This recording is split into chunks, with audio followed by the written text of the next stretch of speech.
yang saya sampaikan ini bisa dipastikan Anda bisa menghipnotis orang dengan mudah. Intinya adalah Anda wajib memahami yang namanya prosedur ilmu hipnotis. Bukan asal menghipnotis orang, diajak salaman, diajak seperti ini.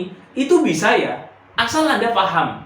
Asal Anda mampu menerapkan step by step yang sudah saya sampaikan tadi.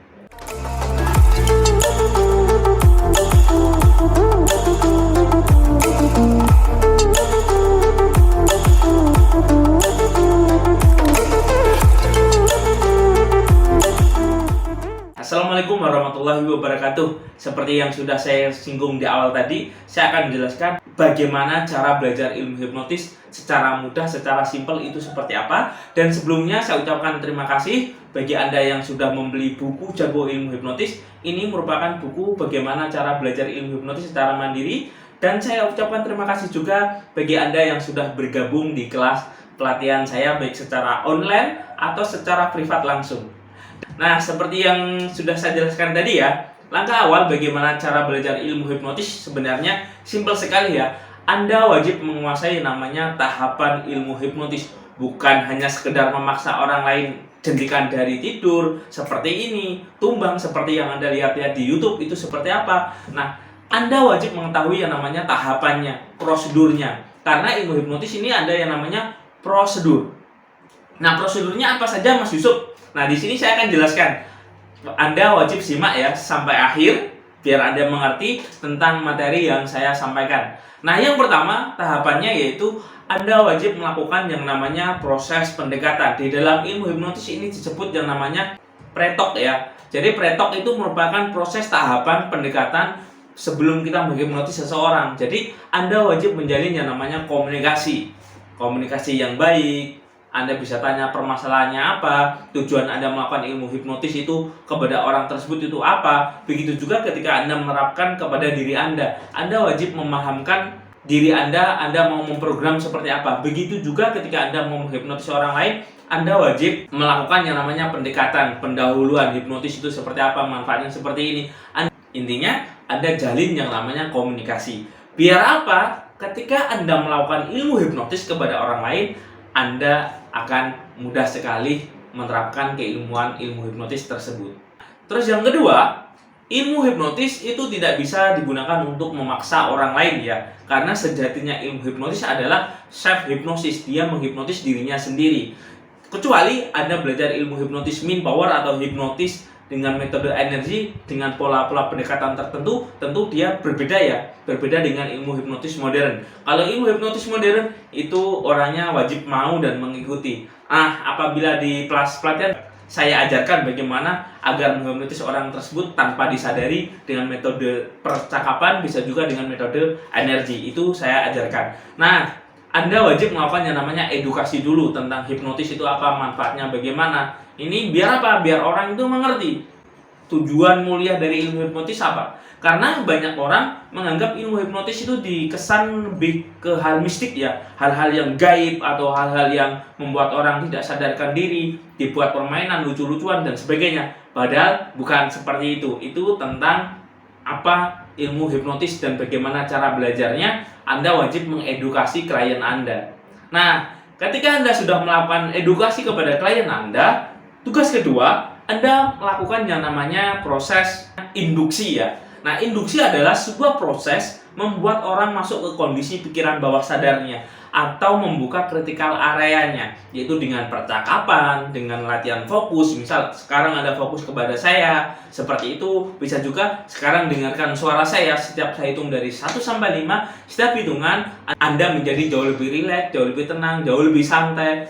Anda semakin mengantuk, semakin mengantuk. Nah, ini adalah kalimat induksi. Nah, ketika sudah melakukan induksi, nah biasanya klien akan mulai turun kesadarannya dari gelombang otak beta ke kondisi gelombang otak alfa. Nah, di ilmu hipnotis sebenarnya kita sedang membimbing orang itu dari kondisi sadar seperti ini, kita bawa ke kondisi relaksasi, dia akan masuk ke kondisi yang namanya gelombang otak di theta atau di alfa. Jadi gelombang otak manusia itu ada 4. Yang pertama beta, kedua alfa, ketiga theta, yang keempat adalah delta. Jadi 4 gelombang ini ya, ini kondisi sadar, itu gelombang beta, Ini kondisi santai, rileks, seperti Anda mendengarkan musik. Nah, ini adalah kondisi alfa. Selanjutnya adalah kondisi yang sangat dalam. Ini adalah kondisi hipnosis atau kondisi meditasi yang sangat dalam, sangat hening. Nah, sangat fokus. Terus yang keempat adalah kondisi gelombang otak tidur. Nah, ilmu hipnotis ketika sudah ditahapkan induksi, misal dia diajak jabat tangan, tarik nafas, buang, tarik nafas, buang, fokus, tidur. Nah, itu merupakan yang namanya induksi. Nah, ketika sudah di tahapan ini, Anda sudah berhasil menghipnotis orang tersebut. Nah, ketika sudah melakukan yang namanya induksi, Anda wajib melakukan yang namanya deepening. Deepening adalah proses pendalaman. Jadi ketika sudah masuk kondisi pikiran bawah sadarnya, sudah masuk kondisi hipnotis, sudah dikatakan tidur, nah Anda lakukan yang namanya proses pendalaman. Nah, proses pendalaman ini biasanya dikatakan semakin rileks, semakin tenang, semakin nyaman, seperti itu ya. Nah, ini merupakan prosedur ilmu hipnotis secara fundamental ya, yang paling dasar. Nah, ketika sudah dilakukan itu, maka Anda bisa mengamati. Nah, orang ini sudah masuk kondisi hipnotis apa belum? Karena kunci di pendalaman ini adalah membuat orang itu agar masuk ke dalam gelombang otak. Kalau nggak di alfa ya, di kondisi theta. Ini adalah kondisi hipnosis ya. Nah, ketika kita sudah masuk di tahapan itu, langkah selanjutnya Anda mengecek ciri-ciri fisik seperti orang tidur apa belum.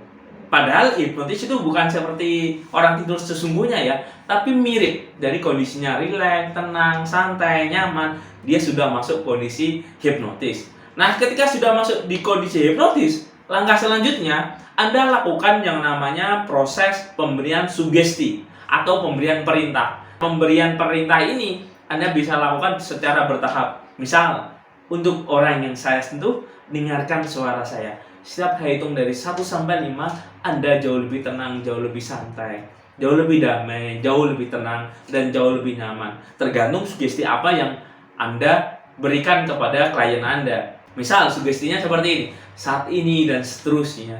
Ketika Anda membuang nafas, Anda menjadi jauh lebih tenang dan jauh lebih damai dan jauh lebih fokus kepada suara saya. Dan tak tahu kenapa, ketika Anda buka mata nanti, Anda jauh lebih sehat dan jauh lebih segar dan jauh lebih fresh. Nah, ini merupakan pemberian sugesti. Nah, pemberian sugesti ini di dalam ilmu hipnotis macam-macam ya. Bisa secara langsung, bisa juga secara terselubung. Nah, ini pemberian sugesti. Paham ya? Jadi setelah di langkah sugesti, di situ selanjutnya ada yang namanya proses pembangunan. Jadi setelah diberikan yang namanya sugesti, Anda bisa lakukan namanya proses pembangunan atau proses terminasi ya istilahnya di dalam ilmu hipnotis. Jadi proses pengakhiran. Anda bisa katakan seperti ini. Untuk orang yang saya sentuh, saya hitung dari 1 sampai 5, Anda bangun dari tidur Anda jauh lebih sehat, jauh lebih segar, jauh lebih fresh, dan jauh lebih tenang dan jauh lebih nyaman. Dan tentunya Anda semakin percaya diri. Nah, ini bisa Anda berikan dalam proses pengakhiran.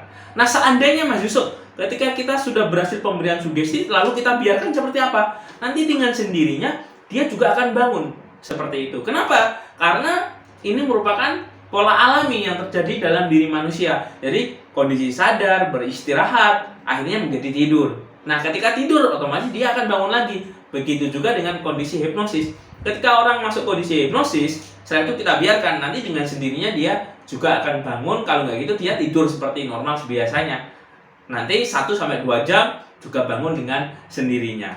Ini tentang langkah-langkah bagaimana cara menghipnotis seseorang. Nah, dengan menerapkan apa yang saya sampaikan, dengan Anda memahami yang saya sampaikan ini, bisa dipastikan Anda bisa menghipnotis orang dengan mudah. Intinya adalah Anda wajib memahami yang namanya prosedur ilmu hipnotis. Bukan asal menghipnotis orang, diajak salaman, diajak seperti ini. Itu bisa ya, asal Anda paham. Asal Anda mampu menerapkan step by step yang sudah saya sampaikan tadi. Anda bisa baca di buku Jago Ilmu Hipnotis. Nah, di sini juga saya jelaskan semuanya ya, lebih rinci, lebih dalam lagi. Semuanya saya jelaskan di buku Jago Ilmu Hipnotis. Nah, di Jago Ilmu Hipnotis ini Anda akan diajarkan bagaimana memprogram diri Anda agar menjadi pribadi yang sangat percaya diri, powerful, penuh karisma, dan menjadi penghipnotis yang handal. Itu semuanya ada ya.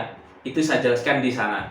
Nah, Di video-video yang sudah saya berikan di channel YouTube, silakan Anda simak bagaimana langkah-langkah step by step cara belajar ilmu hipnotis, semuanya ada di sini ya. Seperti yang saya sampaikan tadi, Anda wajib memahami yang namanya tahapan ilmu hipnotis. Ada yang namanya proses pre-talk atau pendekatan, setelah itu ada yang namanya induksi, setelah ada yang namanya induksi, ada yang namanya proses pendalaman. Nah, setelah proses pendalaman atau deepening, Anda lakukan yang namanya sugesti. Setelah lakukan sugesti, Anda lakukan yang namanya penormalan. Minimal Anda melakukan 5 tahapan ini. Bisa dipastikan Anda bisa menghipnotis orang tersebut dengan mudah. Oke? Bisa dimengerti ya? Paham ya? Oke, mungkin ini yang bisa saya sampaikan. Semoga bermanfaat. Saya akan bagikan tips selanjutnya bagaimana cara melakukan proses pola pendekatan atau pre-talk itu seperti apa. Nanti saya akan bagikan step by stepnya, tahapan demi tahapan. Dan jangan lupa Anda subscribe channel ini dan nyalakan lonceng notifikasinya. Apabila saya upload videonya, Anda semuanya mendapatkan notifikasinya. Saya Iri, bila taufik wal hidayah.